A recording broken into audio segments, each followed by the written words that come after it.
Back-to-school lessons do not have to happen in the classroom. Credit unions and banks have lesson plans of a certain kind, too, to help parents educate teenagers about money and how to manage it. Adam Young from Everwise Credit Union is our professor for the day.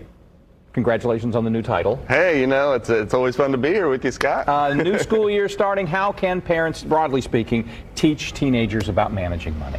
You know, when it really comes to managing your money, especially as a parent and looking at their kids, because they don't really talk about this a lot in the classroom, unfortunately, and it kind of is a part of our everyday life.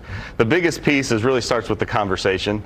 We talk a lot about needs-based approach to your finances on here on Daybreak, and the reality of it is at home, you know, you got to look for fun ways to kind of engage the kids. I like to look at food, for example. You know, you can look at the pathway of going out to dinner with the family and seeing what you got, and then trying to mimic that at home by going and buying groceries and saying, now what was the cost differential? And I think that's a fun way to talk about the money and the finances with the kids. But the other pathway is just getting them introduced to some tools. The regular ones that you're using, whether it's your checking account or your savings account, they've got those type of things for your kids, and so they can learn real good pathways early in life just through you and doing what you're doing every day with your own finances. To those tools, debit card programs, things like that, what should you look for if you're trying to scout one of those out? When you're looking to kind of help figure out, you know, the best one that's going to work for you guys at the family, it's really about, you know, at the end of the day, you want some oversight on the account, you know, so having a debit card that you can kind of monitor and kind of see what your kid's doing, having some good new technology-based type things that are incorporated in it, like P2P, meaning person-to-person, being able to transfer money from maybe your account to their account in a quick manner when they're out and about.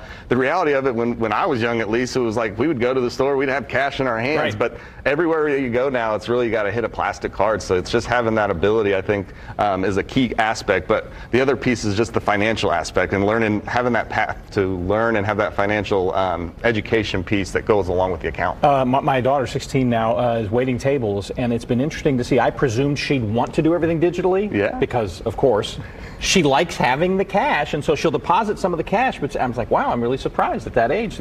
So having her choose her preferred way was better than me saying, here's how you're going to do it. And I think that's a great point that you bring up because, again, there is still different pathways to exchange money. I still use that cash envelope system when it comes to my money flow at the end of the day, and it works really well because it forces my hand and you don't have that, you know, where you're just scanning and maybe you haven't really checked the account. So I think that your daughter's on a good thought of like put some here but also have a little bit on the cash side. She may be better than Dad in some regards, and that's one of them.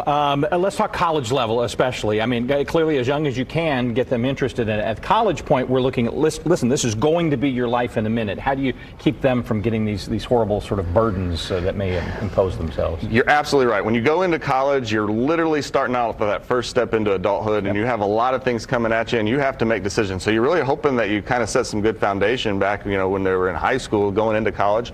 But the other thing too, and I remember my first week at college, I was on a college campus, and they were offering me every credit card under the sun to try to get me to sign up. So I think just having some education on what the right type of plastic card in that environment when you're going into college and be safe in regards to which one is best for me is still an important piece, but also all those tools that we talk about, you know, having them set up with the online banking to be able to look at the account, having them understand where their money's going every week or every month so that they don't get into trouble and they're having to call you and say, hey, Dad, I need a little bit more, is most important. So I think from a college standpoint, you know, just having those good foundation conversations is the most important thing. When that call comes in, I say, son, here's your mom. That's right. No, and listen, I've still got in my memory bank and probably on my credit score the Montgomery Ward's credit card I signed up for to buy a VHS machine when I was a junior in college. So, I mean, it can scar you, but if you get ahead of it, maybe not so much. That's absolutely right, and I think that those conversations are the most important, and you're really the team number one as the parent, right? We talk a lot about the team that people put together in their financial world,